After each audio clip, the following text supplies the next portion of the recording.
بسم اللہ الرحمن الرحیم الحمد للہ وکفی والصلاة والسلام علی عبادہ الذین اصطفی اما بعد فاعوذ باللہ السمیع العلیم من الشیطان الرجیم بسم اللہ الرحمن الرحیم۔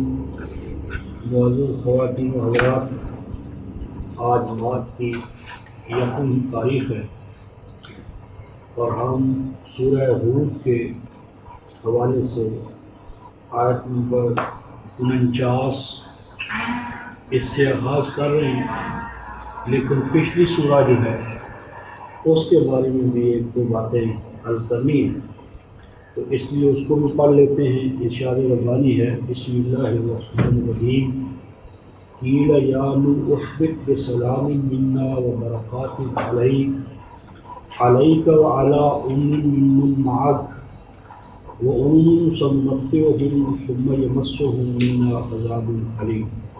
صدق اللہ مولانا العظیم وبلغنا رسول النبی الکریم ونحن علی ذلک من الشاہدین الشاکرین والحمد للہ رب العالمین۔ رفقائے محترم، جب مجرمین، دوسروں کی محنت پہ پلنے والے، ڈاکہ ڈالنے والے، انسانی روایات کی بالادستی اور اقدار وحی کو نیچا دکھانے والے، ان سے صفحہ ہستی کو پاک، زمین پاک صاف ہو گئی، تو نوح علیہ السلام کو جو تعمیر نو نیو کنسٹرکشن، یا یوں سمجھیے کہ نیو ورلڈ آرڈر الہی ڈیوائن، تو divine new order world order, اس میں جو احکام کا نقشہ تھا، اس کے حوالے سے پہلی بات یہ ہوئی کہ اے نوح اترو بسلام منا، اب تمہارے ہاتھ سے سلامتی کا آغاز ہو، یا جس اسلام یا دارالاسلام یا دارالسلام کی طرف تم دعوت دیتے تھے اور قوم نہیں مانتی تھی، اب پوری دنیا کا یا جو تمہارا ماحول ہے اس کا نقشہ جو ہے امن اور سلامتی کے حوالے سے اسے تم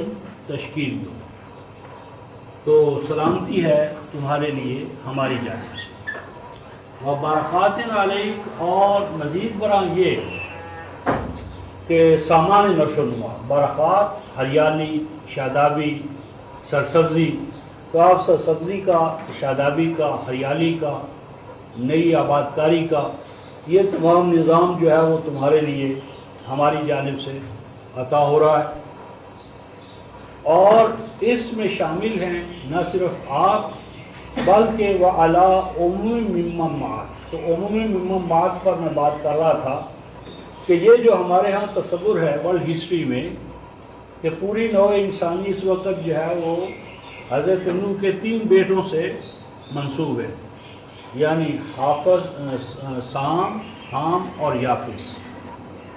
تو قرآن یہ کہتا ہے کہ صرف نوح کی اولاد نہیں، بلکہ نوح کے ساتھ جو اہل ایمان بچے، ان کی اولادیں وہ کہاں گئیں، ان کا ذکر مذکور کیوں نہیں؟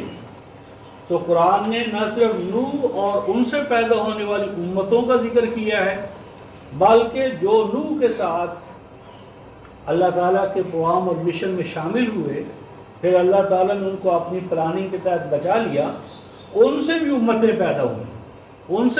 پیدا ہوئیں، اور اس کے بعد یہ جو ہے کہ پوری روئے زمین پر یہ نوح ہی کی اولاد ہے یا نوح کے ساتھیوں کی اولاد ہے، یہ بھی غلط ہے، کیونکہ قرآن کہتا ہے وہ عموم، یہ عموم جو ہے یہ نوح کے سلسلے سے علیحدہ ہے، یعنی وہ ماقبل جو عموم ہے وہ نوح اور ان کے ساتھی جو افراد تھے ایمان والے، ان کی اولادیں، ان سے پیدا ہونے والی نسلیں، اور جو دوسرا عموم ہے یہ ان سے ماورا، یعنی روئے زمین پر ایسے بھی سلسلے ہو سکتے ہیں آبادیوں کے، نوع انسانی کے، کہ جن کا تعلق ان سے نہ ہو، اور جو بر اعظم ہیں ان کے اندر جو اولادیں ہیں، یہ جو نوع انسانی ہے، نسل انسانی ہے، وہ اس سلسلے تو نہیں ہے، تو فرمایا کہ اور بھی بے شمار امتیں ہیں کہ ان کو بھی ہم کیا کریں گے، سنمتعہم، ان کو بھی حیات نو، زندگی، ساز و سامان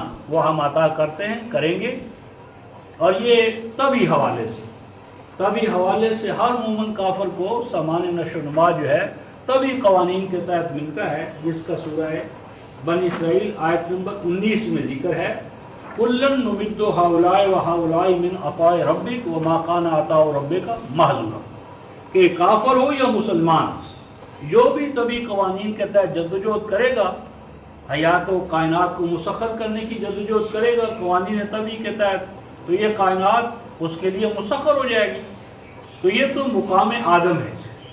اس کے بعد ہے اس تصغیر کے ماحصل کو ڈسٹریبیوٹ کرنا اقدار وحی کے مطابق، یا distribution who, achievement of scientific advancement, یا نو انسانی نے علم انسانی کے ارتقاء سے، سائنس کے ارتقاء سے جو کچھ حاصل کر لیا، اس ماحصل کو اگر اقدار وحی کے مطابق ہم تقسیم نہیں کریں گے تو بھی نو انسانی میں امن و سلامتی کا حقیقی دور نہیں آ سکتا۔ جسم کی نشو و نما ہوگی اور ہر طاقت والا جو وہ کمزور کو دباتا چلا جائے گا، جس طرح آج ہم دیکھ رہے ہیں، تو کمزوروں کی بالادستی اور کمزور اور طاقتور بالادست ہوتے چلے جائیں گے، کمزور محکوم محتاج رہیں گے۔ تو صرف مقامی مومن جو ہے وہ تسخیر کائنات کے بعد اقدار وحی پر عمل درآمد کرنے کی صورت میں، اگر وہ عمل درآمد نہیں کریں گے ثم یمسہم منا عذاب علیم، تو پھر وہ قانون مکافات عمل کے تحت دردناک سزا میں مبتلا کیے جائیں گے، چھوئے گا انہیں ہماری جانب سے دردناک عذاب۔ یہاں تک رات بات ہو چکی تھی، تو آیت نمبر 49 سے بات چلتی ہے۔ تلک من انباء الغیب، فرمایا کہ اے رسول، یہ ماقبل جو حقائق آپ کے سامنے منکشف ہو رہے ہیں بار بنا وحی، یہ سب کی سب جو ہے یہ غیب کی خبریں ہیں، یہ سب کی سب غیب کی خبروں میں سے ہے۔ اور میں نے بارہا بتایا کہ انباء کہا ہے قرآن نے، خبر نہیں کہا۔ خبر ہوتی ہے مجرد جسے ہم نیوز کہتے ہیں، اور ایسی خبر کہ جس میں جس کو سنائی جائے اس کی کوئی فلاح ہو، کامیابی ہو، اس کے لیے خوشخبری کا ایلیمنٹ پایا جائے، خوشخبری کا آسپیکٹ ہو، اس کے لیے جس کو آپ خبر دیں، سنائیں، اس کو پھر عربی میں نبا کہتے ہیں۔ تو یہ انباء اس حوالے سے ہیں کہ ان سب کے اندر ہماری فلاح کا راز پوشیدہ ہے۔ فرمایا کہ یہ وہ انبیاء ماسبق کے واقعات، حالات، خبریں کہ جو آپ کو معلوم نہ تھی، آپ کے لیے آن سین غیب تھا۔ فرمایا کہ وہی کر رہے ہیں ہم انہیں آپ کی جانب، اور یہ وہ حقائق ہیں ما کنتا تعلمھا انتا، نہ جانتے تھے آپ ان حقائق کو بنفس نفیس، بذات خود، نہ آپ جانتے تھے، ولا قوم، اور نہ آپ کی قوم ان حقائق کو اس حقیقی پس منظر کے ساتھ جانتی تھی۔ یہ اس سے پہلے، من قبل ھذا، اس سے پہلے۔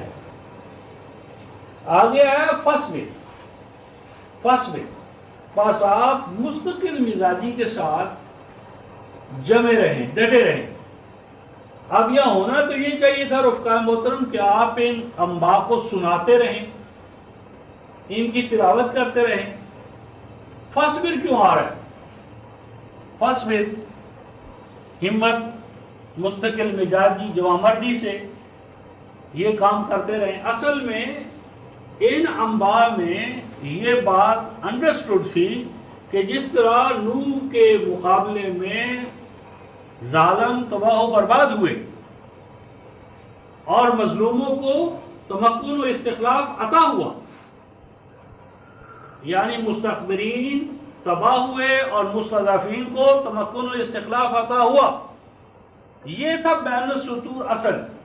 اور یہ بین السطور چونکہ ابھی تک امر واقع کے طور پر تو موجود نہ تھا، اس لیے فرمایا فصبر، کہ وہ جو انجام ہے آپ کی جماعت کا غلبے کا اور آپ کے مخالفین کی ناکامی کا، جو اصل مقصود ہے ان تمام واقعات کے بیان سے، وہ تو حاصل ہو کر رہے گا۔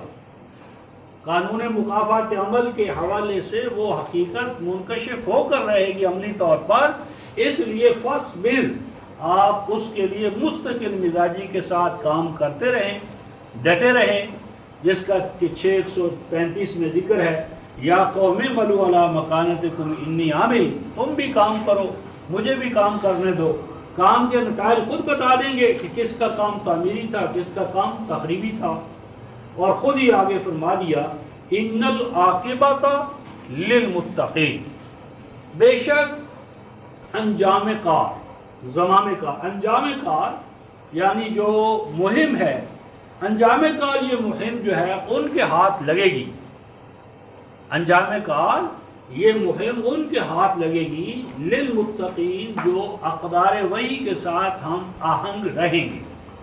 تقویٰ کا معنی ہے ہم آہنگی، اڈاپٹیبلٹی، کہ جو قوم جماعت اقدار وحی کے ساتھ اپنے آپ کو ہم آہنگ رکھے گی، اس پہ خود چلے گی، دوسروں کو چلائے گی، اس کی خلاف ورزی سے بچے گی، اور اس کے مثبت پہلو جو ہے ان پر اپنے آپ کو اس کا حامل اور عامل بنا لے گی، تو انجام کار یہ غلبہ، یہ تمکن، یہ استخلاف اسی کا ہو کر رہے گا۔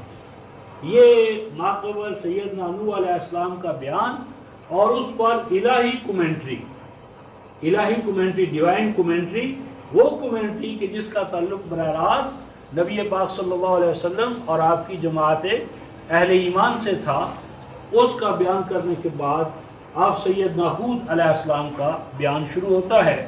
تو یہ گویا کہ دوسری تاریخی شہادت، دوسری تاریخی شہادت۔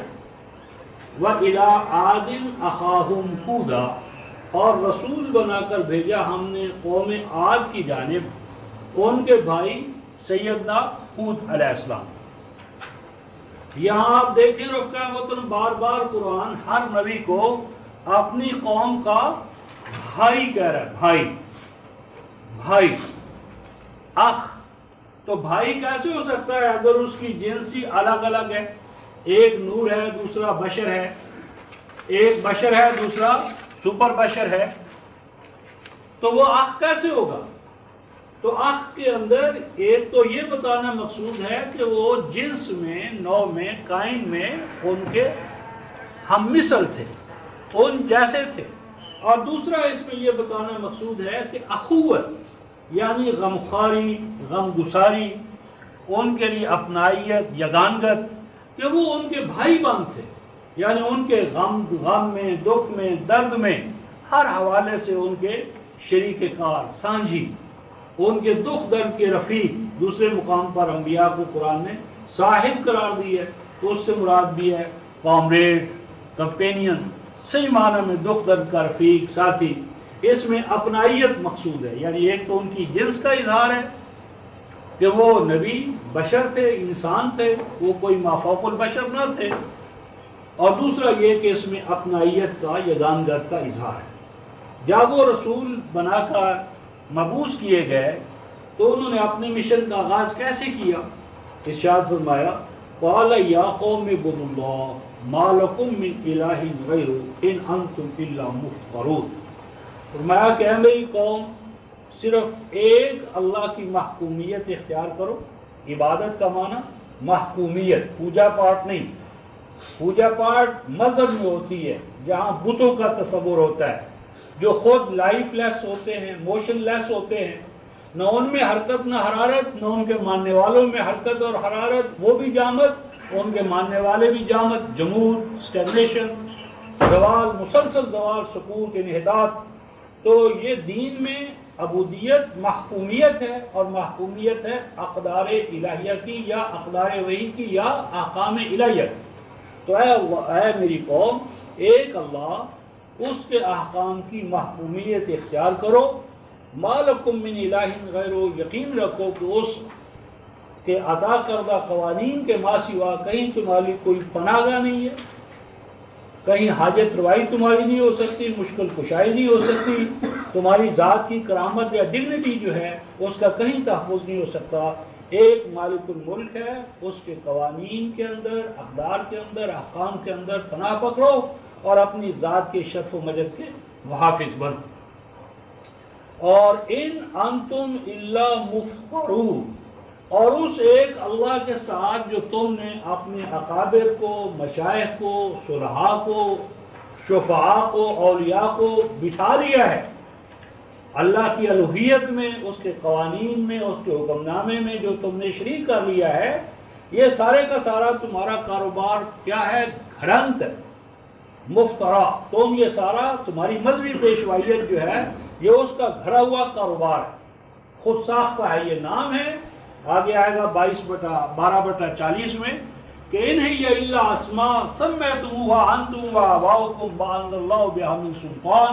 یہ نام ہی نام ہے، ان کے اندر کوئی حقیقت نہیں ہے، ان کی کوئی سینس نہیں ہے، جوہر نہیں ہے. یہ خالی خولی نام ہی نام ہے، ڈھانچے ہیں. ان کے انر کے اندر کوئی چیز نہیں ہے، یہ مٹی کے ڈھیر ہیں. ان کے نیچے کوئی حقیقت نہیں ہے کسی حوالے سے. تو ان انتم الا مفترون، نہیں ہو مگر تم سب گھڑنے والے، فیبریکیشن.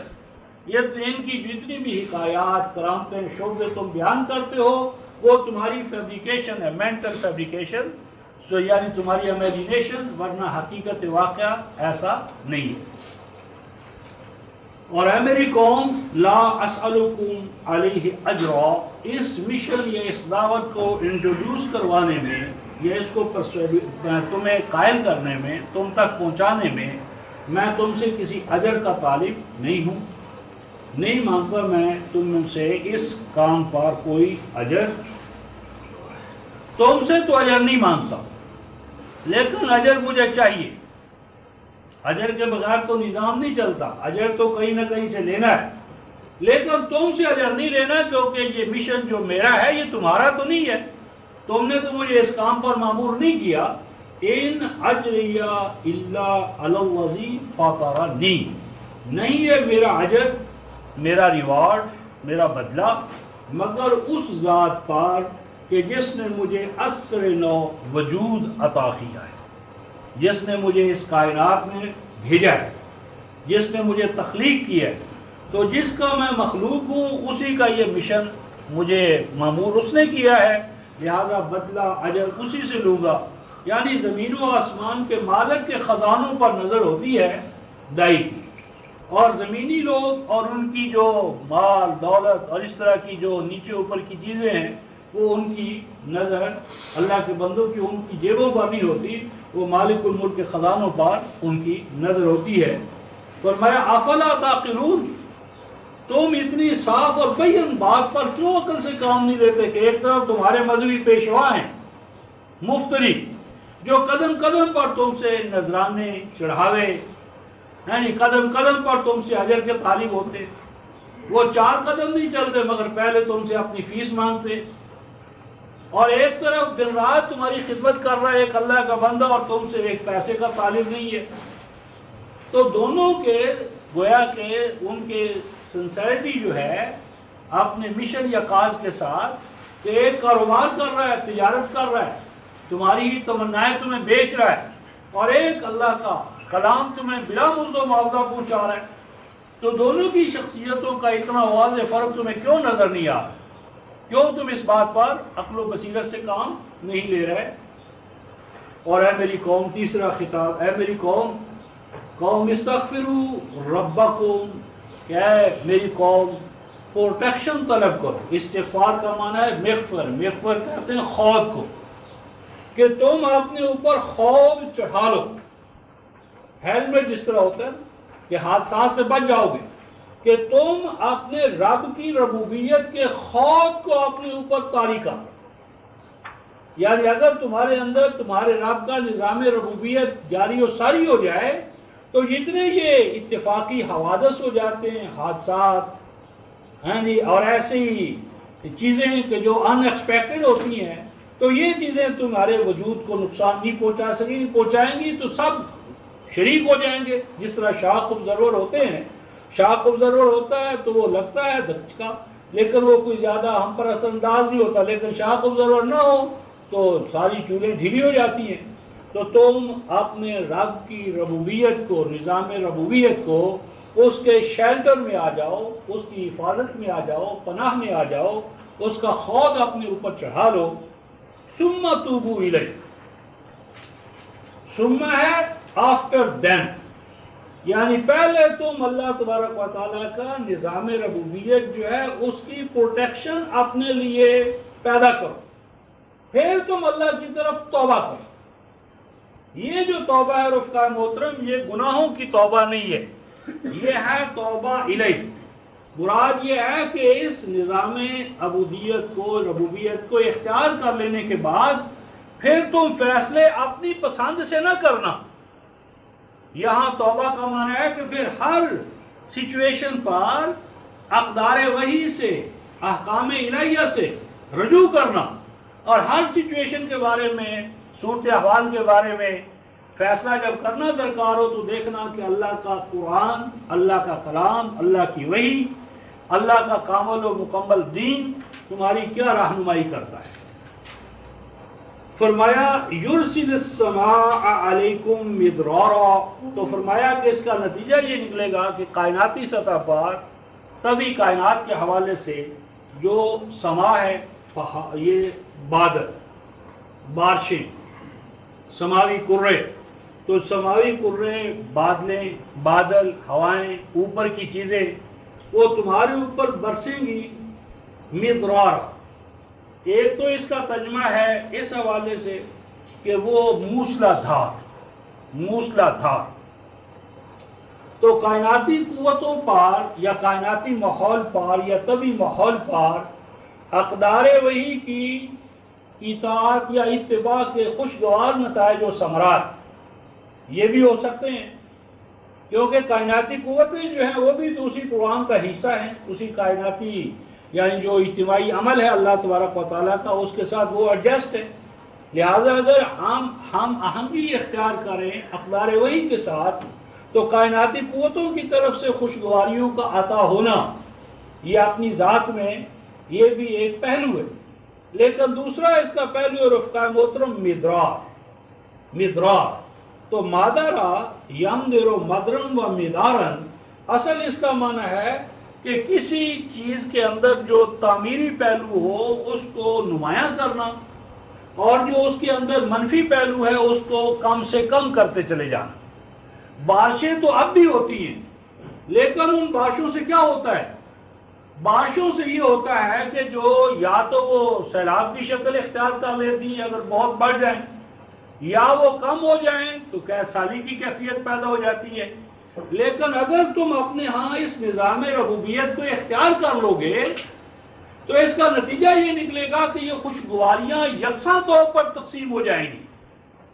یعنی اگر بہت زیادہ افراد پیدا ہو جائے گا، پیداوار بڑھے گی، تو اس بڑھتی ہوئی پیداوار سے تم دوسروں کے لیے اس نظام ربوبیت کے جو توسیع ہے، حدود ہے، اس کو ایکسٹینڈ کر سکو گے. تو دوسری دنیا، دوسرے جو تمہارے چاروں طرف جو تمہاری حدود ہیں، یعنی باؤنڈری لائنز ہیں، ان سے آگے تم اس نظام ربوبیت کو لے جا سکو گے.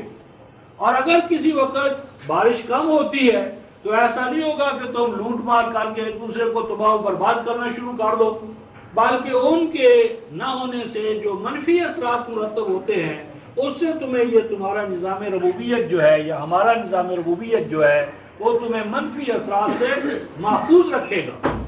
اور مزید برآں ارشاد فرمایا وَيَزِدْكُمْ قُوَّةً إِلَىٰ قُوَّتِكُمْ، فرمایا کہ اس نظام ربوبیت و عبودیت کے اختیار کرنے سے تمہاری قوت جو ہے وہ ملٹی پلائی ہوتی چلی جائے گی، یعنی بڑھاتا چلا جائے گا اللہ اپنے اس نظام ربوبیت کے توسط سے تمہاری طاقتوں کو، انرجیز کو، اِلیٰ قُوَّتِكُمْ، تمہاری پہلی قوتوں کے اوپر، یعنی قوت در قوت ملٹی پلائی ہوتی چلی جائے گی. ایفیشنسی، کارکردگی، پروڈکٹیوٹی، یہ تمام چیزیں بڑھتی ہیں نظام ربوبیت میں. یعنی اب جس طرح ہمارے نظام جو حکومت ہے اس میں ہر فرد جو وہ اپنے کام سے بیزار ہے، کسی کو اپنے کام سے دلچسپی نہیں ہے، کیونکہ کام میں اور اس کے نصب العین حیات میں کوئی تعلق ہی نہیں رہا. وہ ایک بیگار کام ہے، بیگار ہے جس سے اس کو ذات کے حوالے سے کوئی تعلق نہیں ہے. لیکن اگر میرا کام ایسا کام ہو کہ جو میری ذات کا عین تقاضا ہے تو اس کام کو میں دل لگی سے کروں گا، دل جمی سے کروں گا. اور جب اس کام کے اندر میرے بیٹوں کی فلاح ہے، میرے بھائیوں کی ذات کی نشو و نما اس سے ہے، نوع انسانی کی فلاح ان سے وابستہ ہے، تو اس سے جو رفقائے محترم ذات انسانی پر جو تعمیری اثرات مرتب ہوں گے کائنات پر جو حسن و جمال میں اضافہ ہوگا ہم اس کا تصور نہیں کر سکتے. یہ تو جب عملاً یہ نظام ہم لائیں تو پھر دیکھیں کیا نتائج نکلتے ہیں. تو یزد قوم قوتاً الی قوتکم، یہ نظام بڑھاتا چلا جائے گا تمہاری قوتوں کو، قوتوں پر قوتیں، اضافہ در اضافہ ملٹی پلائی ہوتی چلی جائیں گی. ولا تتولوا مجرمین، اور اس خدشے سے کہ اگر یہ نظام آ گیا تو دوسروں کو ہمیں کھلانا پڑے گا، دوسروں کو اپنی محنت میں شریک کرنا پڑے گا، اس ابلیسی ذہنیت کے پیش نظر تم اس نظام سے بیک آؤٹ نہ کرو، کیونکہ جیسے تمہیں اپنی جدوجہد میں دوسروں کو شریک کرنا ہے تو تم بھی اور تمہاری اولاد بھی تو دوسروں کی جدوجہد میں شریک ہوتی چلی جائے گی. تو جب یہ اجتماعی نظام آئے گا تو سب کے سب اس سے فیض یاب ہو گئے. قالوا یا ہود، تو اس کے جواب میں ان کی مخاطب قوم عاد نے سیدنا ہود علیہ السلام سے یہ کہا، ما جئتنا ببینہ، کہ آپ نے اس دعوے کے حوالے سے یا اس نظام کے حوالے سے کوئی کلیئر کٹ معجزہ واضح بات ہمارے سامنے نہیں رکھی. ہر امت نے اپنے نبی اور اپنے اس سے پہلے نبی کے بارے میں محسوس اور مری شعبے، کرامتے، معجزے گھر رکھے ہیں، اور جب وہ آنے والا نبی آتا ہے دلائل و بینات کی بنیاد پر بات کرتا تھا تو وہ کہتے صاحب وہ اسی معجزات تو تمہارے پاس نہیں ہے جو ہم اکابر سے مشائخ سے سنتے چلے آ رہے ہیں. تو اے ہود، تو اپنے اس دعوے کے لیے کوئی ہمارے پاس کلیئر کٹ دلیل لے کر نہیں آیا، محسوس اور مری نشان لے کر نہیں آیا. وما نحن بتارکی آلہتنا عن قولک، اور نہیں ہے ہم چھوڑنے والے، وما نحن، اور نہیں ہے ہم بتارکی چھوڑنے والے، آلہتنا اپنے ٹھاکروں کو، مجاوروں کو، اکابر کو، مشائخ کو، عن قولک تیرے کہنے سے، کہ چونکہ تو یہ کہہ رہا ہے اس لیے ہم تیرے قول کو معتبر مان لیں اور اس پر اپنے اجماع کو، تواتر کو، باپ دادا کے مذہب کو، مثالی طریقت کو چھوڑ دیں. ہم ایسا کرنے والے نہیں ہیں. وما نحن لک بمؤمنین، اور مزید برآں یہ کہ ہمیں تو تیری باتوں پر اعتبار ہی نہیں آ رہا، یقین ہی نہیں آ رہا. کیسے یقین آئے کہ ایک طرف سواد اعظم ہے اور دوسری طرف ایک تنے تنا انسان ہے، ایک طرف شوقوں کا، کرامتوں کا انبار لگا ہوا ہے اور دوسری طرف وہ یہ تمام عمارتیں ڈھائی جا رہی ہیں. ایک طرف خوش فہمیاں اور دوسری طرف روشنی، دلیل اور اس کے حوالے سے اس کو فیس کرنے کا جذبہ اور حوصلہ. تو کیسے یہ باتیں ہمارے دل دماغ میں اتریں. مزید برآں انہوں نے یہ کہا، ان نقول اللہ تراک بعض آلہتنا بسوء، مزید برآں یہ کہ ہمیں تو یوں محسوس ہوتا ہے، نہیں کہتے ہم تیرے بارے میں مگر یہ کہ کسی نے نظر لگا دی ہے تجھے، یعنی ہمارے کسی پیر صاحب کی، اس کی بارگاہ میں اس کی ذات و صفات کے بارے میں تو نے کوئی بدگمانی کی ہے، کوئی کلمہ ایسا کہہ دیا کہ جس سے حضرت ناراض ہو گئے. تو ان کی نگاہ بد نے، ان کی نعوذ باللہ پھٹکار، نظر بد لگ جانے کی وجہ سے معلوم ایسا ہوتا ہے کہ تیرا دماغ جو ہے وہ اپنے مقام پر صحیح نہیں رہا، یعنی بگاڑ لیا ہے، مسلط ہو گیا ہے، گرا دیا ہے تجھے ہمارے کسی ٹھاکر نے، مجاور نے، شیخ نے، ہمارے کسی اکابر میں سے کسی بڑے نے تجھے، بس تو نے ان کے بارے میں کوئی گستاخانہ کلمہ کہا اور اس نے فوراً تجھے اپنی لپیٹ میں لے لیا، گرا لیا تجھے، جسے عرف ہم کہتے نظر بد، کہ یہ کسی کی نظر بد لگی ہے، کسی طرح کی بہکی باتیں تو کرنے لگا ہے. تو اس پر سیدنا ہود علیہ السلام نے ارشاد فرمایا کہ اے میری قوم، والا آپ نے ارشاد فرمایا، انی، بے شک میں، اشہد اللہ، اے لوگوں میں اللہ کو شہادت کے طور پر، شاہد کے طور پر پیش کرتا ہوں، اللہ گواہ ہے اس بات پر، واشہدوا، اور تم بھی گواہ ہو جاؤ، اللہ بھی گواہ ہے اور تم بھی گواہ رہو اس بات پر. کس بات پر؟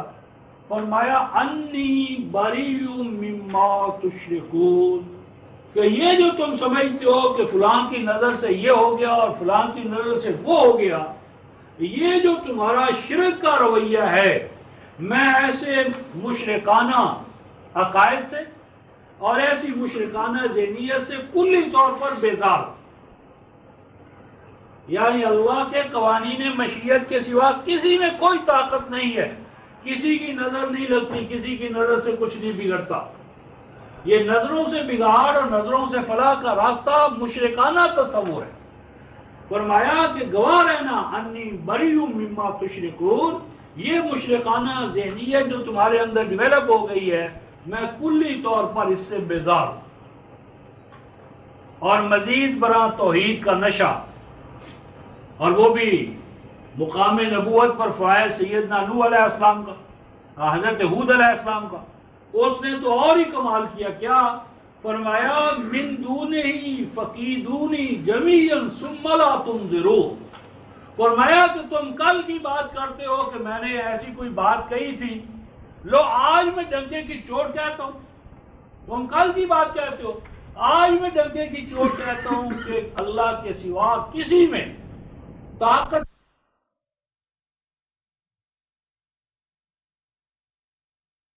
اس اللہ کے ساتھ جتنے بھی تم نے کھڑے کر لیے، غوث، قطب، ابدال، یغوث، سوا، نصر، جتنے بھی یہ 5 تن چلے آ رہے ہیں، جتنے بھی یہ کھڑے کیے ہیں، تم نے سب کو اکٹھا کر لو۔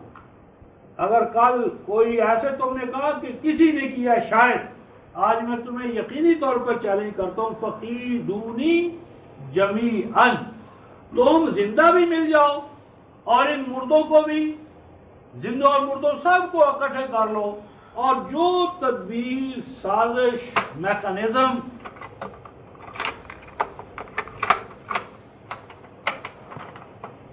میرے خلاف ان سے ہو سکتا ہے وہ کر گزرے، وہ بھی کر گزرے، تم بھی کر گزرو۔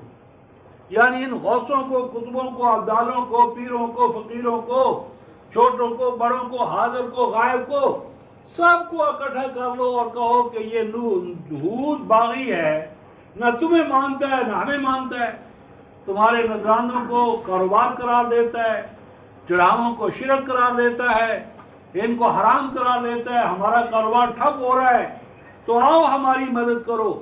ثم لا تنظرون، اور فرمایا کہ مجھے ایک لمحے کی مہلت بھی درکار نہیں، فلا تنظرون، قطعاً مجھے کوئی مہلت درکار نہیں۔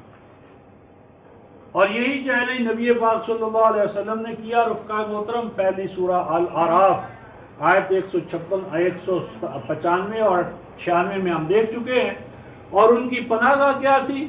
ان ولی اللہ الذی نزل الکتاب وہو یتولی الصالحین، کہ میرے پاس ان تمام کے خلاف ایک خود ہے، ہیلمٹ ہے، ڈھال ہے، اور وہ اللہ کی کتاب ہے۔ اللہ کی کتاب سے جو مجھے توحید کا تصور مل گیا ہے، اب میں ان سے ڈرنے والا نہیں، میں ڈنکے کی چوٹ کہتا ہوں کہ جو کچھ کر سکتے کر گزریں۔ انی توکلت علی اللہ ربی و ربکم، فرمایا کہ میرا تمام بھروسہ اس اللہ پر ہے لوگوں، وہ میری بھی نشوونما کرنے والا ہے، تمہاری بھی نشوونما کرنے والا ہے، اور اس کی قوت و طاقت کا تو یہ حال ہے۔ وَمَا مِن دَابَّةٍ إِلَّا هُوَ آخِذٌ بِنَاصِيَتِهَا، کائنات میں کوئی دابہ یعنی پاؤں پر چلنے والا، اور 24/41 پانی سے پیدا ہونے والا، واللہ خلق کل دابۃ من ماء، یہ پورا 24/41 سے 43 تک سارا بیان آئے گا۔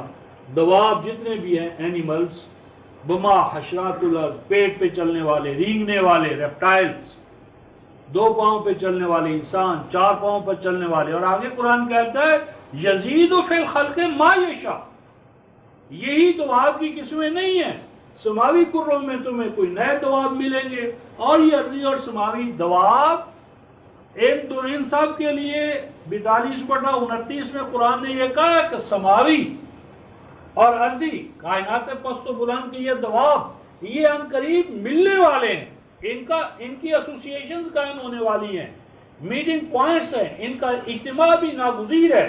وَهُوَ عَلَىٰ جَمْعِ مِزَا يَشَاءُ قَدِيرٌ، اس کی پلاننگ میں یہ بات بھی طے پا چکی ہے کہ زمینی اور آسمانی دواب میں کمیونیکیشن ہونی ہے، روابط ہونے ہیں۔ یہ زمین جس پر آج ہم رہ رہے ہیں رفقائے محترم، یہ تو تخلق، ایک وقت اس پر اتنی آبادی بڑھ جائے گی کہ یہ خالی ہو جائے گی، یہاں کے وسائل ذرائع سارے چڑھ کر جائے گا انسان۔ پھر کیا ہوگا؟ فتحت السماء فکانت ابوابا، سورہ النبا میں آئے گا۔ تو کیا ہوگا؟ فرمایا کہ کوئی دعویٰ نہیں مگر وہ اللہ تبارک و تعالیٰ کے ہاتھ میں، اللہ کے ہاتھ میں، اس کی دست قدرت میں، اس کی پیشانی کو وہ پکڑے ہوئے۔ مراد یہ ہے کہ دواب پر اللہ تعالیٰ کے قوانین وہ تبھی حوالے سے ہوں جو ان کے جسم کو کنٹرول کرتے ہیں، یا ان کے اخلاقی تقاضے، آئیمنس کے تقاضے۔ وہ آئیمنس کے تقاضے ہوں تو، جسم انسانی کے تقاضے ہوں تو، ان تمام تقاضوں پر انجام کار اس کی کمانڈ ہے، اس کا عرش اقتدار قائم ہے۔ تو جسم کے تقاضے بھی اس کے طبی قوانین ہی سے پورے ہو رہے ہیں، اور ذات انسانی کے تقاضے، ان تمام کا جو یعنی کنٹرول ہے، یہ سب کا سب اس کے دست تصرف میں ہے۔ اس نے ان کو چھوڑا نہیں ہوا، ان سے وہ علیحدہ ہو کر اس کائنات کو بنا کر، جس طرح گھڑی ساز گھڑی بناتا ہے اور گھڑی بنانے کے بعد اس کا کوئی تعلق نہیں رہتا، یا مصور ایک تصویر بناتا ہے پھر مصور اور تصویر الگ الگ ہو جاتے ہیں، تو کائنات سے اللہ الگ ہو کر نہیں بیٹھ گیا، بلکہ اس کائنات پر اس کا تصرف ہے، کنٹرول ہے، جو اس کے ہاتھ میں ہے، یعنی اس کو اپنی مطلوبہ ڈائریکشن کی طرف وہ لے جا رہا ہے۔ ان ربی علی صراط مستقیم، اور بے شک میرا رب جو ہے وہ خود اپنے پروگرام کو، مشن کو، وہ خود ایک صراط مستقیم، شارع حیات جو مستقل ہے، پائیدار ہے، امٹ اور امر ہے، اس پر اس پوری کائنات کو لیے جا رہا ہے۔ یعنی اس کائنات کا کبھی ایک آربٹ ہے، مدار ہے، اس کے پیچھے بھی ایک نصب ہے، مشن ہے، اور یہ پوری کائنات پوری ہم آہنگی کے ساتھ رواں دواں ہے اس نصب کی طرف۔ اور وہ کیا ہے؟ اشرقت الارض بنور ربہا، کہ اس پوری کائنات کے اندر اللہ کا نظام ربوبیت جو ہے، عبودیت جو ہے، اس سے یہ کائنات جگمگا اٹھے۔ فَإِن تَوَلَّوْا فَقَدْ أَبْلَغْتُكُم مَّا أُرْسِلْتُ بِهِ إِلَيْكُمْ۔ بڑی اہم آیت ہے اس حوالے سے رفقائے محترم کہ ہم نے رسول میں اور رسالت میں امتیاز ختم کر دیا۔ ہم محمد رسول اللہ کے تو عاشق ہیں، ان کے در و دیوار کے، روزے کے، مدینے کے، جاریوں کے، لیکن نہیں جانتے کہ محمد رسول اللہ کی رسالت کیا ہے۔ پیام بر جو ہوتا ہے رفقائے محترم، پیام لانے والا، اگر آپ کے پاس کوئی پیام لائے اور جو وہ آپ کے والد صاحب کی طرف سے، صدر کی طرف سے پیغام لائے، اس پیغام کو تو آپ اوپر جا کر تاقچے میں رکھ دیں، غلاف میں بند کر کے، اور جو پیغام لانے والا ہے اس کو آپ چومنا اور چاٹنا شروع کر دیں، اس کے کپڑوں کے، ہاتھوں کے، جوتوں کے، نالین مبارکین۔ میں یعنی نبی پاک صلی اللہ علیہ وسلم کی ذات کے حوالے سے گستاخی نہیں کر رہا، میں یہ بتانا چاہتا ہوں کہ نبی پاک صلی اللہ علیہ وسلم کی ذات اپنے مقام پر محترم اور مقدس، مکرم، لیکن ان کے مکرم ہونے کا اصل سبب کیا ہے کہ وہ میسنجر ہیں، وہ حامل رسالت ہیں، ان کے پاس ایک میسج ہے، وہ میسج جو ہے وہ رفقائے محترم یہ قرآن پاک ہے۔ تو یہ قرآن پاک لیلۃ القدر کو قدر والا بنانے والا، رمضان کو محترم بنانے والا، تو قرآن تو غلافوں میں بند ہے، اور یہ قوم، اس کے علماء لیلۃ القدر تلاش کر رہے ہیں دریائے راوی پر جا کر۔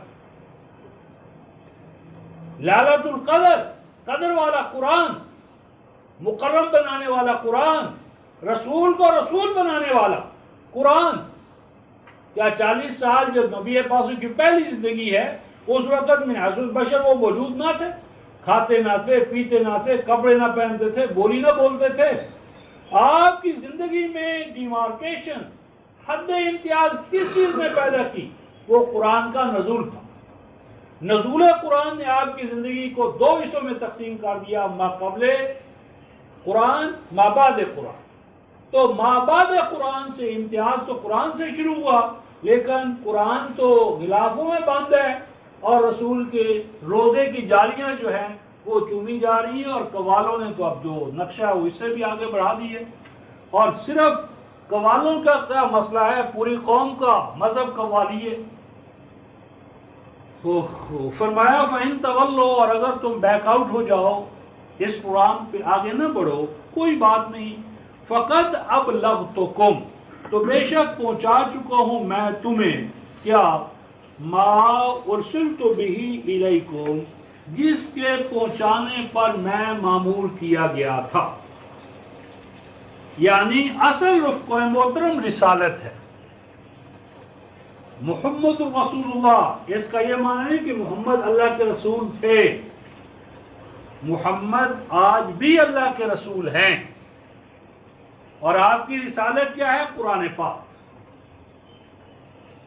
رسالت محمدیہ تا قیام قیامت جاری ہے، رسالت ختم نہیں ہو گئی، امت نے ختم نبوت کو ختم رسالت بنا دی ہے۔ نبی پاک صلی خاتم النبیین ہیں، خاتم رسالت نہیں۔ رسالت تو آپ کو ہم کو فریضہ سونپا گیا ہے، نوع انسانی پر اس قرآن کی رسالت، میسج، پیغام کی شہادت دینا، یہ آپ کو اور میرا فریضہ۔ تو نبی کی نبوت، نبی پاک سے نبوت اپنے کمال مطلوب کو پہنچ گئی، ختم کا معنی کمال مطلوب کو پہنچ جانا، اور رسالت تا قیام قیامت جاری ہے۔ مجھے مامور کیا گیا تھا کہ میں اللہ کا پیغام تم تک پہنچا دوں، وہ میں نے پہنچا دیا۔ اور اب اگر تم نہیں مانتے، یستخلف ربی قوما غیرکم، تو اے لوگو اگر تم اللہ کے اس پیغام کو قبول نہیں کرو گے تو اللہ تمہارا محتاج نہیں ہے۔ یستخلف ربی قوما غیرکم، تو میرا رب لے آئے گا تمہاری جگہ پر کسی اور قوم۔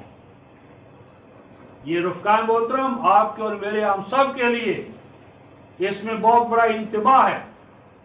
اگر ہم قرآن کے مشن اور پروگرام کے دست و بازو نہیں بنیں گے تو جس کا یہ قرآن ہے وہ میرا اور آپ کا محتاج نہیں ہے۔ 6:99 میں فرمایا فَإِن يَكْفُرْ بِهَا هَؤُلَاءِ فَقَدْ وَكَّلْنَا بِهَا قَوْمًا لَيْسُوا بِهَا بِكَافِرِينَ، اگر یہ میرے پیغام کو لے کر نہیں اٹھیں گے، اے رسول تو پریشان نہ ہونا، ہم ان کی جگہ پر اپنے قرآن کی ایڈوکیسی کسی اور قوم کے سپرد کر دیں گے۔ وہ رب کائنات ہے، وہ رب پاکستان تو نہیں، یا ہمارے گارڈن ٹاؤن کا رب تو نہیں ہے۔ تو اس لیے ہم اپنی ذمہ داری کو محسوس کریں کہ قرآن صرف سننا سنانا ہمارا کام نہیں ہے، اس کے قرآن کو ایک زندہ حقیقت بنانا اور گھر گھر اس کی منادی کرنا، اس کے پیغام کو لے جانا، یہ ہم سب کا اجتماعی فریضہ ہے۔ فرمایا کہ اگر تم اس پروگرام کے لیے آگے نہیں بڑھو گے تو سکسیسر بنائے گا، تمہاری جگہ پر ریپلیسمنٹ کرے گا میرا رب تمہاری جگہ پر کسی اور قوم کی، کسی اور گروہ کی، کسی اور فرد کی۔ اور فرمایا وَلَا تَضُرُّونَهُ شَيْئًا، اور وہ قوم جو تمہاری جگہ پر آئے گی تم اس کا بال بھی بیکا نہیں کر سکو، روک نہیں سکو گے تم اس کا آنا، کیونکہ اس کے پیچھے کائنات کا مالک ہوگا، اس کی قوتیں ہوگی، اس کا مشن ہوگا، اس کی مشیت ہوگی۔ اور یہ دو چیزوں سے رفقائے محترم یہ استخلاف بڑا اہم ہے، 9:39 اور 47:38۔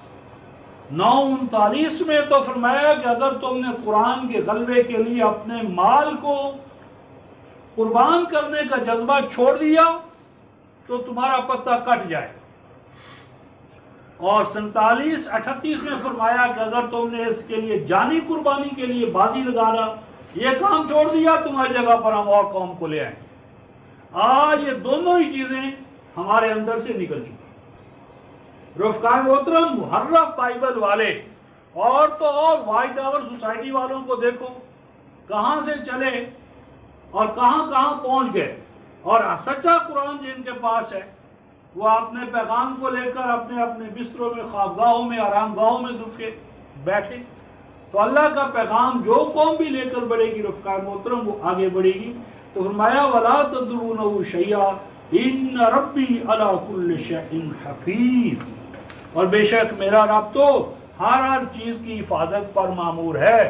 تو جب اللہ ہر چیز کی حفاظت کرتا ہے تو جو اللہ کے قرآن کے لیے دن رات کام کرے گا اللہ اسی کی حفاظت نہیں کرے گا؟ وہ مالی رفقائے محترم جو کسی درخت سے امید لگاتا ہے کہ یہ پھل دے گا، پھل نہیں تو سایہ ہی دے گا، تو کیا اس کو مالک کے ہوتے ہوئے مالک کے ہوتے ہوئے کوئی کاٹ سکتا ہے؟ تو اگر آپ یا میرے اندر اللہ کے قرآن کا ثمر آ جائے، سایہ آ جائے، تو اللہ ہماری حفاظت نہیں کرے گا، اس قوم کی حفاظت نہیں کرے گا؟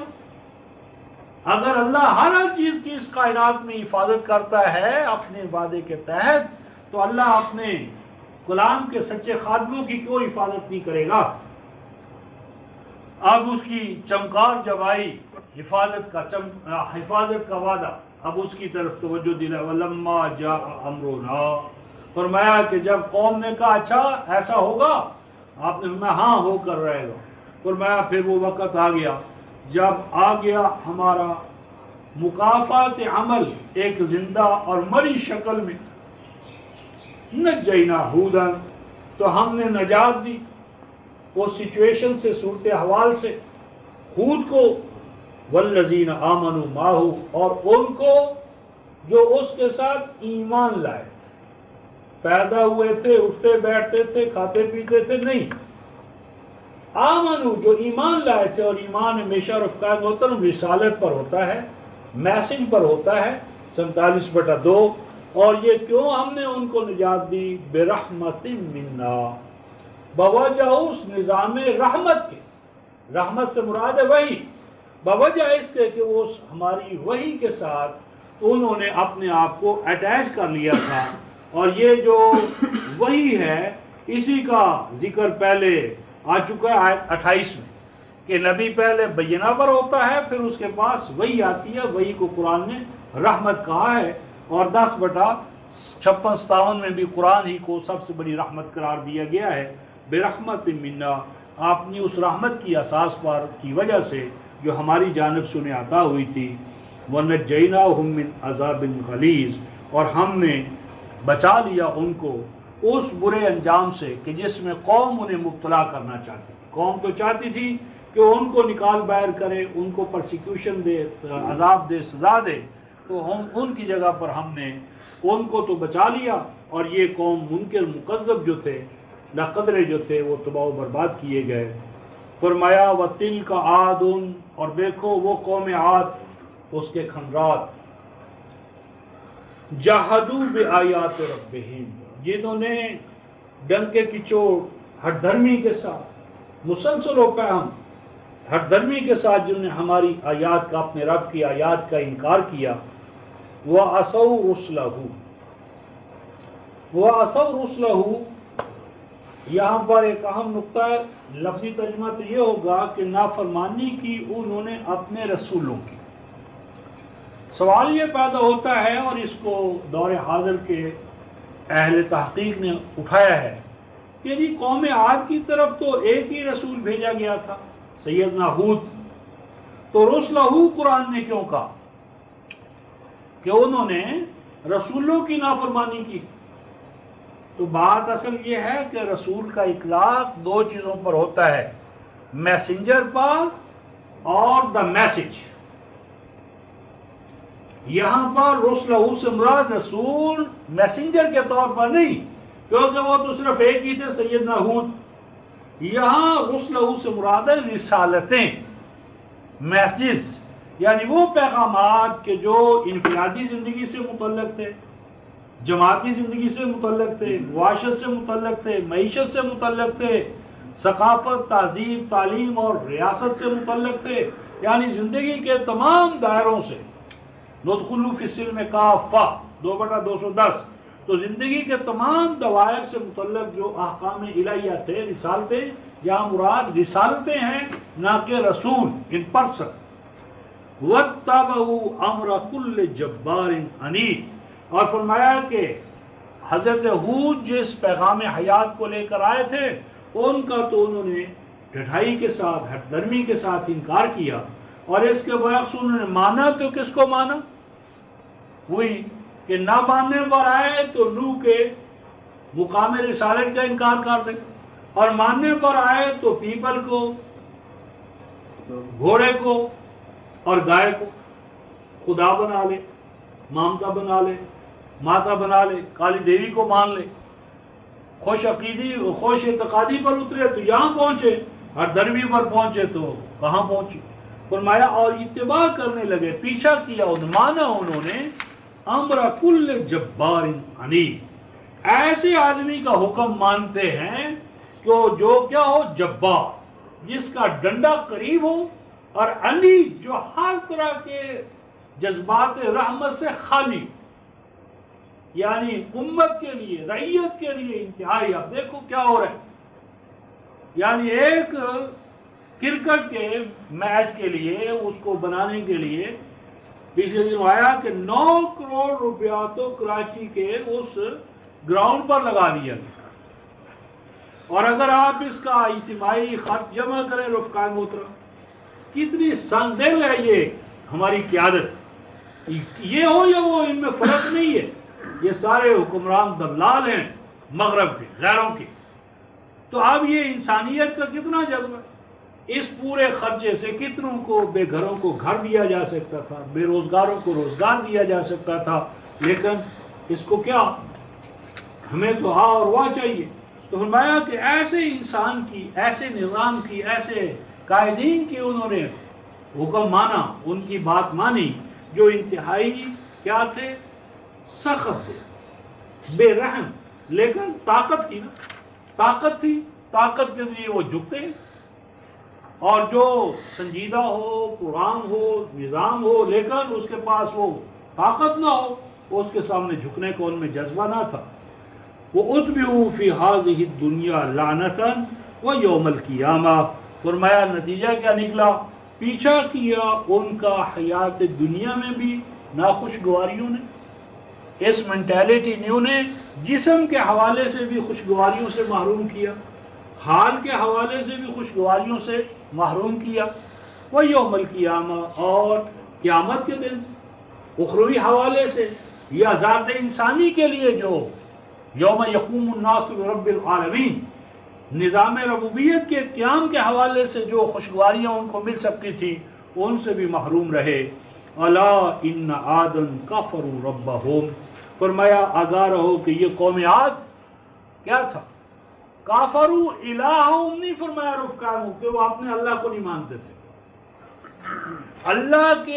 اللہ ہونے پر کبھی جھگڑا نہیں ہوا رفقائے، قوم لوط، قوم صالح، قوم ہود، قوم نوح، کبھی یہ مسئلہ نہیں تھا کہ وہ اللہ کو نہیں مانتے تھے، یہ سب اللہ کو مانتے تھے، اللہ کے ساتھ ساتھ اولیاء اور شفاء کو مانتے تھے، اور ربوبیت کے منکر تھے، کہتے تھے اللہ رب العالمین نہیں ہے، وہ تو وڈیروں کا رب ہے، ہمارا رب ہے، سب کا رب کیسے ہو سکتا ہے، یہ غربت و عمارت تو اسی کی طرف سے ہے، اس نے ہمارے لیے یہ لکھا ہے، ان کے لیے یہ لکھا ہے۔ تو فرمایا کہ یہ تھی قوم عاد کہ جو منکر ہوئی اپنے رب کی، یعنی نظام ربوبیت کی۔ الا بعدا لعاد قوم ہود، فرمایا کہ آگاہ رہو کہ خوشگواریوں سے دوری، بہت خوشگواریوں سے دوری، خوشگواریوں سے محرومی اور دوری ہوئی وہ اس قوم عاد کے لیے کہ جس کے مخاطب یا جس کے رسول یا جس کو پیغام دینے والے سیدنا ہود علیہ السلام تھے۔ اب اس کے بعد تیسری تاریخی شہادت سیدنا صالح علیہ السلام کے حوالے سے، فرمایا وَإِلَىٰ ثَمُودَ أَخَاهُمْ صَالِحًا، اور ہم نے قوم سمود کی جانب ان کے بھائی صالح کو رسول بنا کر بھیجا۔ یہاں بھی وہی بات رفقا محترم، اخاہم، بار بار قرآن اخ کہتا ہے رسول کو تاکہ یہ بتائے کہ اس کی جنس اور رسول کی اور امت کی جنس ایک ہوتی ہے، نو ایک ہوتی ہے، بشر ہوتا ہے، مفوق البشر نہیں ہوتا، اسی لیے اس کا نمونہ قابل تقلید ہوتا ہے، اور یہ کہ وہ ان کا غمخوار ہوتا ہے، ساتھی ہوتا ہے، ایسا نہیں کہ قوم رعیت کو میدان کارزار میں، دھوپ میں، بارش میں، آندھیوں میں، سردیوں میں، گرمیوں میں، اور حکمران ٹولہ جو ہے وہ اپنے اے سی میں محلات میں بیٹھا ہوا ہے. اخا ہو، وہ نبی ان کا ہر دکھ درد کا ساتھی ہوتا ہے، رفیق ہوتا ہے، وہ ان کا بھائی ہوتا ہے. تو کیا ایسا ہو سکتا ہے کہ ایک بھائی کو تکلیف ہو اور دوسرا بھائی عیاشیوں کے مزے اڑا رہا ہو؟ تو یہ قیادت کا معیار بتایا ہے. قائد ایسا ہونا چاہیے کہ جو اپنی جماعت کا بھائی ہو، اخوت، غمخواری و غمگساری میں وہ اپنی مثال آپ ہو.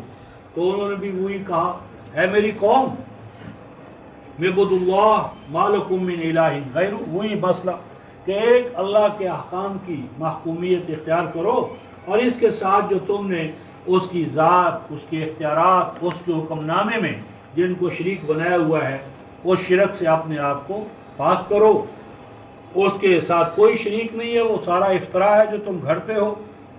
ہوا انشأکم من الارض، اور فرمایا دیکھو تمہارا جو وجود ہے، وجود کے جو اسباب اور عناصر ہیں، یہ کسی پیر نے، غوث نے، قطب نے تمہارا کوئی ایک ذرہ برابر بھی ایلیمنٹ کسی غیر اللہ کا پیدا کردہ نہیں ہے. وہی اللہ تو ہے کہ جس نے تمہیں نشو و نما دی ہے، پروان چڑھایا ہے زمین سے. یعنی تمہارے لیے جو تمہارا وجود ہے، جسم ہے، اس کے لیے جو اجزاء ہیں، عناصر ہیں، وہ کہاں سے پیدا ہوئے؟ سارے زمین سے پیدا ہوئے ہیں. زمین سے خوراک ہے، زمین سے ہمارے سامان نشو و نما ہے، سارا نظام. تو ہوا وہ تمہیں زمین ہی سے سامان نشو و نما عطا کر کے اس مقام پر لایا ہے. وَاسْتَعْمَرَكُمْ فِيهَا، اور اس نے زمین کے اندر تمہاری آبادی کے وسائل کو جمع کیا. اصل میں یہاں دو چیزیں جو ہیں، سامان نشو و نما تم سب کے لیے اس نے زمین میں رکھا ہے، صرف وڈیروں کے لیے نہیں، لینڈ لارڈز کے لیے نہیں، اپر کلاس کے لیے نہیں، حکمرانوں کے لیے نہیں، سب کے لیے.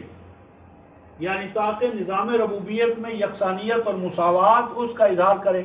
نمبر 2، وَاسْتَعْمَرَكُمْ فِيهَا، تو سب کے لیے زمین میں عمارت، کنسٹرکشن، آباد کاری. تو زمین کی خرید و فروخت عضو قرآن جائز نہیں.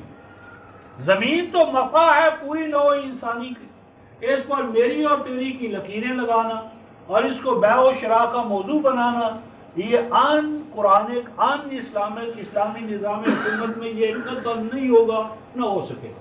اور جب کبھی کہیں اسلامی حکومت ہوئی ہے ایسا نہیں ہوا، اور اگر کہیں ہوا ہے تو وہ اسلامی حکومت نہیں. وَاسْتَعْمَرَكُمْ فِيهَا، تو سب کے لیے اس نے زمین میں حق آباد کاری رکھا ہے. وَاسْتَعْمَرَكُمْ فِيهَا، اس زمین کے اندر تم سب کا برابر کا حق ہے کہ اس میں عمارتیں بناؤ، رہائشیں رکھو. اس کے اندر حق رہائش، حق خوراک، حق نشو و نما تم سب کا ہے. فَاسْتَغْفِرُوهُ ثُمَّ تُوبُوا إِلَيْهِ، پس زمین کے اندر سب کے لیے سامان نشو و نما مانو، اور زمین کے اندر سب کے لیے حق رہائش، حق آباد کاری مانو. اس کا نتیجہ کیا نکلے گا؟ فَاسْتَغْفِرُوهُ، یہ کرو، پھر تمہیں اللہ تبارک و تعالیٰ کے ہاں سے سامان حفاظت ملے گا. تو جو قوم یہ تو حق ہی نہیں مانتی، اس کا تسبیح کے دانوں پر استغفار کرنا مذاق ہے. یعنی اپنے بھائی بندوں کو زمین کے حقوق سے محروم کر رکھا ہے، اور تسبیح کے دانوں پر استغفر اللہ کی رٹ لگایا جا رہا ہے. فاستغفروہ، یہ کرو، پھر مانا جائے گا کہ تم استغفار کرتے ہو. تو تمہارا استغفار کیا ہے؟ فریب اور فراڈ، خود فریبی ہے. خدا فریبی تو خدا کو کیا فریب دو گے؟ فاستغفروہ، ایسا کرو. پھر فرمایا ثم توبوا الیہ، یہ شرط پوری کرو. if then، پھر تمہیں تائب گردانا جائے گا. کہاں ہے تمہاری توبہ؟ کہاں رہی تمہاری توبہ؟ توبہ تسبیح کے دانوں پر. توبہ کے لیے دو شرطیں پوری کرو. ایک تو یہ کہ زمین کے اندر سب کے لیے سامان نشو و نما مانو. نمبر 2، زمین کے اندر سب کے لیے آباد کاری کا حق مانو، حق رہائش مانو. تم تو دن بدن محروم کرتے چلے جا رہے ہو حج پر حج کرنے سے، اور روایت بن گئی ہے مکہ میں مدینہ میں جا کر ہی عمرہ کر رہے ہیں رمضان کے مہینے میں. تو یہ مکہ مدینہ کوئی نیا تو نہیں ہے، اسی مکہ میں رفتہ مشرکوں کا بھی قبضہ رہا ہے، اور اہل توحید نکال دیے گئے تھے، یہ بھی مکہ ہے. اور ہم نے سورہ توبہ میں پڑھا ہے کہ توحید اور قرآن کے لیے جہاد، اس سے بڑھ کر کوئی چیز نہیں ہے۔ اجعلتم سقایۃ الحاج و عمارت المسجد الحرام من آمن باللہ والیوم الآخر لا یستوون عند اللہ۔ اللہ کے ہاں مکے سے زیادہ محترم ہے مومن۔ مکے کے اندر کمکمے لگانے سے، جنریٹر لگانے سے کہیں بڑھ کر ہے قرآن کی توحید کے لیے جہاد کرنا۔ فرمایا یہ اس طرح تم حفاظت طلب کرو اللہ سے، اور اس طرح توبہ کرو تم اللہ کی طرف، اس کے نظام کی طرف جھکو۔ اِنَّ ربی قریب مجیب۔ پھر دیکھو کس طرح تمہیں اللہ کا قرب حاصل ہوتا ہے، پھر دیکھو کس طرح تمہاری دعائیں قبول ہوتی ہیں۔ آج ان دو شرطوں کو پورا کیے بغیر میں کہتا ہوں ختم قرآن پہ یہاں نہیں دعائیں مانگو، مکہ مدینے میں مانگ کر دیکھ لو، جبل عرفات میں مانگ کے دیکھ لو، قبول نہیں ہو رہی۔ کہاں ولی ہیں، کہاں غوث قطب ابدال ہیں؟ کب سے یہ قوم دعاؤں پر دعائیں مانگ رہی ہے؟ مدینے کا، مکے کا امام رو رو کر مانگ رہا ہے، شرائط پوری نہیں ہو رہی، دعائیں قبول نہیں ہوں گی۔ دعاؤں کی قبولیت کی یہ شرط ہے، اور سب سے بڑی بات یہ ہے کہ جب تک یہ قوم قرآن کو اپنا امام نہیں بنائے گی لعلکم ترحمون، خدا کی رحمتوں سے محروم رہے گی۔ رحمت الہی کو دعوت دینے کا ایک ہی طریقہ ہے قرآن کی امامت کا قیام۔ قالوا یا صالح ہو، جب سیدنا صالح نے یہ قوم کو پیغام دیا تو آج بھی یہی ہوگا، رفعت کر کے دیکھے، یا صالح ہو، اے صالح، قد کنت فینا مرجوا، ہونہار بروا کے چکنے چکنے بات، اے صالح تیرے اوپر تو ہماری بڑی امیدیں تھیں، اے صالح تھا تو ہمارے اندر امید گاہ، تیرے اوپر تو ہم نے بڑی امیدیں قائم کی تھی، بڑا ذہین ہے، آغاز ہی بتاتے ہیں کہ بہت قابل بنے گا اور باپ دادا کا نام روشن کرے گا، آستانوں کو، پیر خانوں کو چار چاند لگائے گا، یہ کیا ہو گیا؟ سب کا بیڑا غرق، اے صالح کیا ہو گیا تجھے؟ تو ہمارے اندر امید گاہ تھا، قبلہ امید تھا، ہماری آرزوئیں اور تمنائیں تیرے اوپر لگی ہوئی تھی۔ قبل ھذا، اس سے پہلے یہ جو دعوت توحید لے کر کھڑا ہے، اتنہانا ان نعبد ما یعبد آباؤنا، اے صالح سوچ، کیا تو روکنا چاہتا ہے ہمیں، الگ تھلگ کرنا چاہتا ہے ان سے کہ جن کی پوجا پاٹ کرتے چلے آ رہے ہیں ہمارے باپ دادا، اقابت، مشائخ، اسلاف، جو راستہ سواد اعظم باپ دادا سے ہمارے پاس منقول ہوتا چلا تواتر کے ساتھ، اجماع کے ساتھ، اسی سے